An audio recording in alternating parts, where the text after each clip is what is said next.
E a lei anticorrupção completa 10 anos em vigor. Para falar sobre o tema, eu recebo aqui no estúdio do JL a advogada Kelly Iannelli. Tudo bem, Kelly? Prazer recebê-la aqui no Jornal Prazer Litoral. é meu. Tudo bem?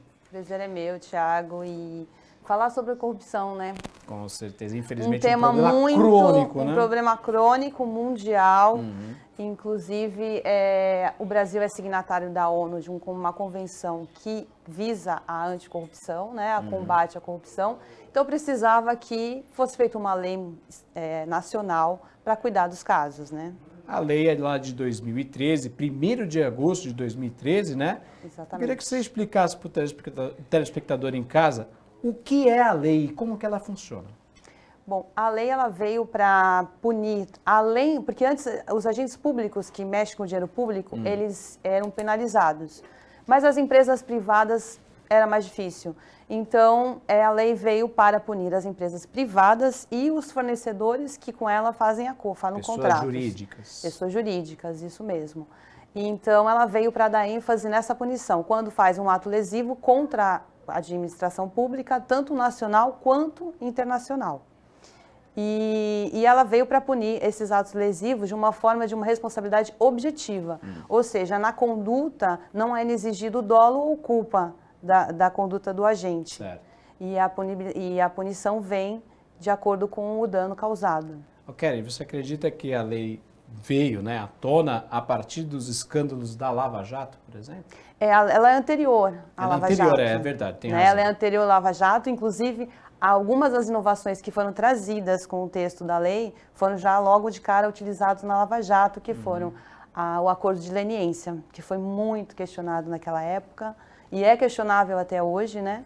E o que seria esse acordo de leniência? Seria que as empresas, elas colaborem com a investigação de alguma maneira e aí para ter um benefício no final. Então tem uma contrapartida quando tem essa... Tem, é como uma delação premiada, só que para as empresas. Delação premiada, ela funciona para a pessoa física, vamos dizer assim? Sim. E para as empresas seria esse acordo de leniência. Bom, ao longo dessa última década, quais são as inovações colocadas em cima da lei anticorrupção, né? Ela influencia em relação à maneira como os casos de corrupção são tratados aqui no país? Eu acredito que sim. E ela influenciou, eu acho que um ponto favorável da influência dessa lei foi que ela demonstrou para as empresas que elas não podem mais partir do princípio de que elas têm que ter um compliance efetivo dentro das instituições, das empresas. As empresas elas precisam se reestruturar de uma maneira a aplicar boas práticas nas suas condutas, o que acarreta uma maior transparência. E falando de corrupção, a transparência é fundamental. E, além disso, elas criam uma credibilidade que é para o mercado, tanto para os contratos, né, com o mercado financeiro, quanto também com os contratos com a administração pública. As estações públicas, por exemplo, né, elas precisam ter esse compliance efetivo e eu acho que isso foi uma grande inovação, além de outras, né, que a gente poderia ficar o dia inteiro aqui conversando. Agora, Kelly, na prática, a pessoa jurídica, a empresa foi punida.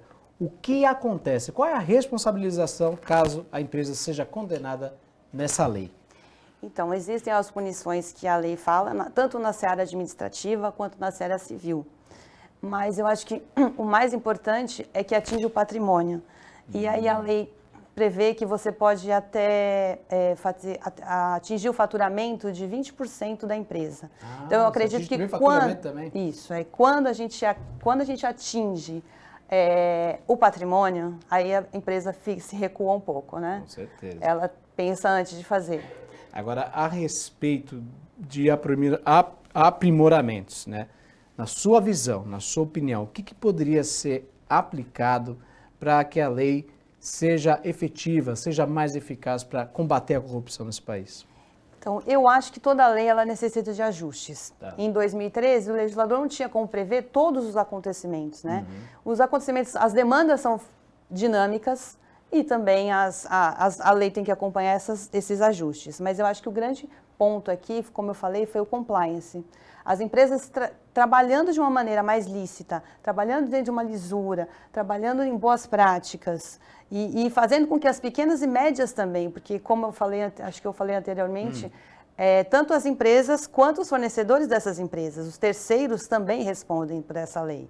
Então, as pequenas empresas que fazem contratos com as grandes para prestar serviços, elas também vão ser responsabilizadas. Então, o compliance tanto das grandes, como das médias, como das pequenas empresas, eu acho que isso foi um grande marco depois dessa lei. Porque às vezes a corrupção não é apenas naquela grande empresa, aquela grande construtora, mas está enraizada também nas pequenas empresas que A acabam grande entrando empresa, nisso, por né? exemplo, pode contratar uma empresa menor de transporte. Certo. Ela não vai contratar uma empresa que tenha um sinal de corrupção, de Aham. suborno, alguma coisa assim. Ela vai preferir, né, a credibilidade vai preferir uma empresa que tenha um compliance efetivo.